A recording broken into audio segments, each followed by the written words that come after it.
Jadi untuk memelihara kesehatan mental dan dalam hidup keseharian itu, WHO mengatakan bahwa untuk merawat kesehatan mental perlu dilakukan perawatan berbasis komunitas. Jadi ada kerjasama dengan pemerintah, dengan kelompok-kelompok dukungan masyarakat seperti perlindungan anak, dukungan teman sebaya, layanan kesehatan sekolah. Jadi nggak cuma eh, orang-orang yang tua yang dilayani ya, tapi juga anak-anak di sekolah, teman-teman sebaya, gimana mereka menjaga temannya, kesehatan mental temannya, mendukung, memberi dukungan positif, tidak membuli dan sebagainya.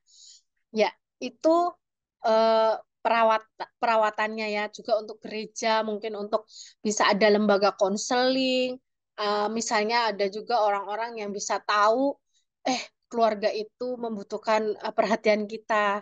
Ayo kita berkunjung ke sana gitu ya. Kalau zaman dulu ada namanya perkunjungan ya, sekarang saya nggak tahu gimana. Waktu saya pelayanan itu ada setiap hari ya, saya berkunjung ke rumah jemaat, tanya ada masalah apa, lalu bicara sedikit, berdoa, gitu mereka merasa terdukung dan sangat-sangat senang dengan hal-hal seperti itu gitu. Kalau sekarang mungkin kita bisa pakai digital ya, bisa pakai chat, bisa-bisa email, WA atau apa gitu ya untuk tanya kabarnya apa. Tapi kadang-kadang ada orang yang nggak suka seperti itu, nggak suka. Tapi ya berusaha untuk kita menciptakan suatu lingkungan yang kondusif buat kesehatan mental.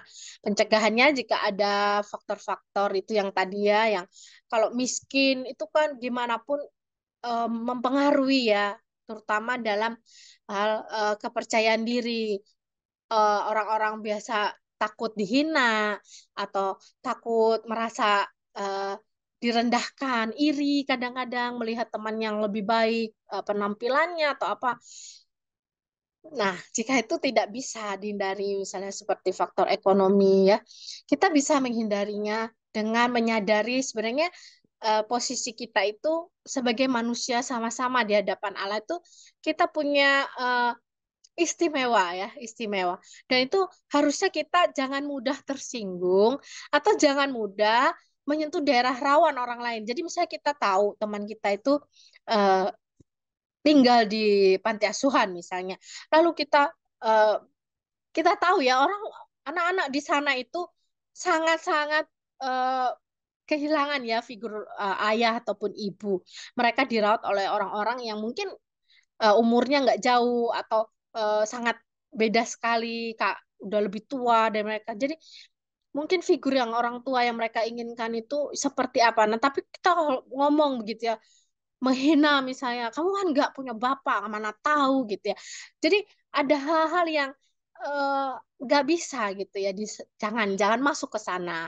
Jadi ini mencegah supaya kita juga tidak menciptakan kondisi yang tidak baik bagi kesehatan mental. Nah, sehubungan dengan AI, em, ini ada beberapa ya penelitian, tapi saya ambil yang ini yang di Cina bahwa ditemukan tidak ada hubungan langsung antara kesehatan mental dengan AI. Jadi sebenarnya itu nggak ada hubungannya karena eh, dia hanya mesin ya mesin.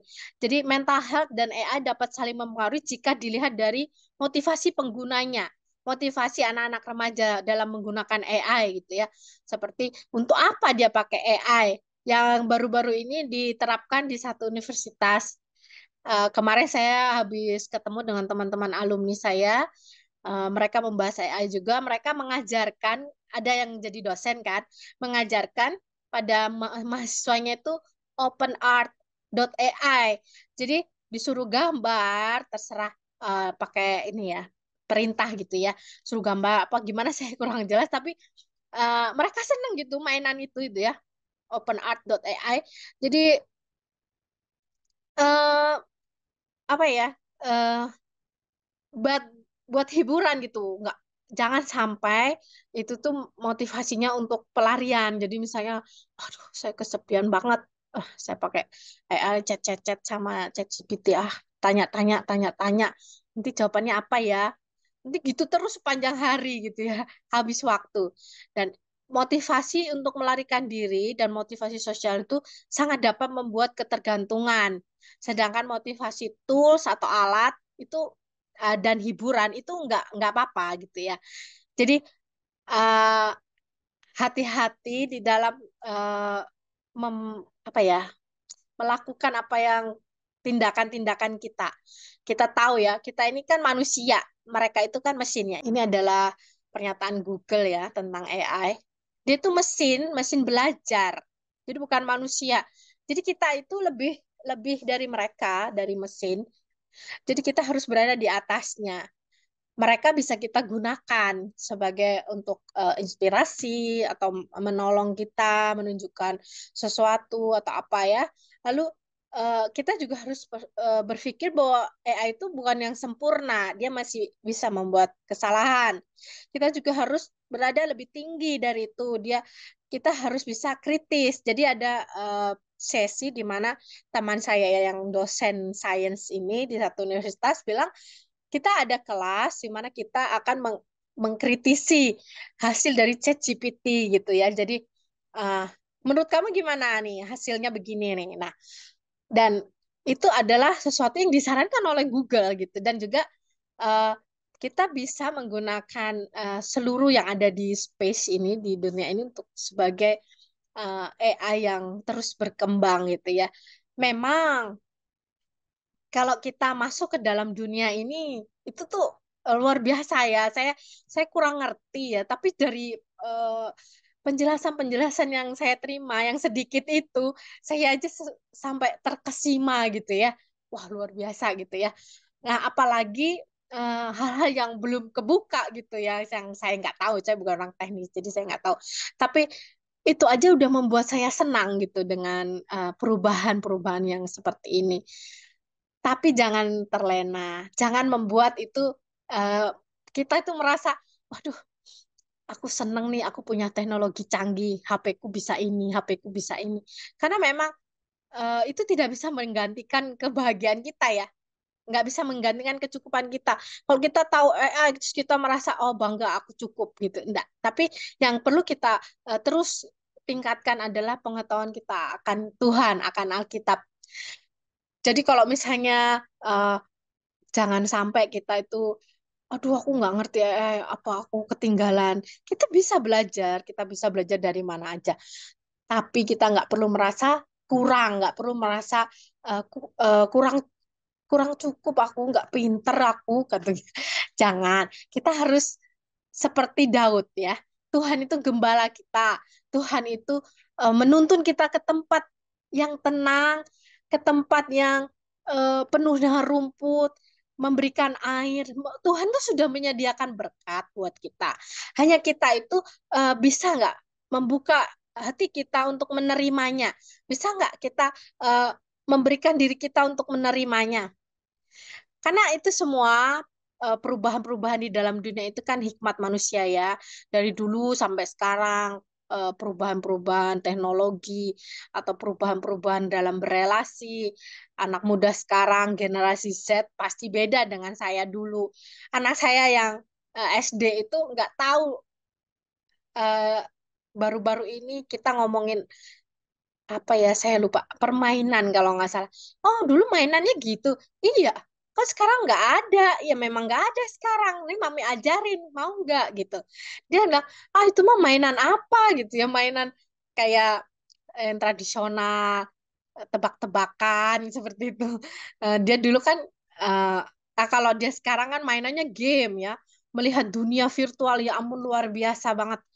Senang banget gitu ya sampai nggak mau berhenti. Nah itu makanya saya selalu menapkan ke anak-anak saya, kamu tetap harus baca Alkitab, merenungkan firman Tuhan, dan kalau bisa itu Alkitab itu dibuat menarik gitu. Nah itulah uh, mm, kita perlu memberikan kepada anak-anak remaja kita bahwa teknologi adalah tools, bukan hidup itu sendiri. Jadi mereka tidak bisa menggantungkan identitasnya pada hal-hal yang berbau modern ya. melainkan pada keyakinan kita akan Tuhan Sang Pencipta. Ia yang menghargai kita, menerima kita apa adanya, dan memberikan kelimpahan dalam hidup kita. Kita tidak akan pernah kekurangan. Jadi kalau ada sisi hidup kita yang disebut teknologi, ada sisi hidup kita yang disebut sebagai sisi rohani, bergaul karib dengan Tuhan. Jangan diambil waktunya untuk yang lain. Kita harus juga punya waktu untuk tetap berkontemplasi, merenungkan firman, dan terus juga berkarya dengan kemampuan analogi, apa logika, akademis dan sebagainya di pekerjaan dan sebagainya. Tapi kita harus juga punya dalam hidup kita ini yang sebenarnya yang lebih penting kan kita berada pada eh, hubungan yang baik dengan Tuhan. Itu adalah sumber kesehatan yang utama. Bahkan di dalam teks dikatakan, hati yang gembira adalah obat yang manjur. Hati yang senang adalah obat yang manjur. Jadi kalau kita dengan Tuhan hubungannya baik, hati kita juga senang, kita damai. Dan itu adalah obat yang paling mujarab. Kita nggak perlu sakit, kita nggak perlu tertekan, ada apa bisa coping ya, bisa menghadapi itu.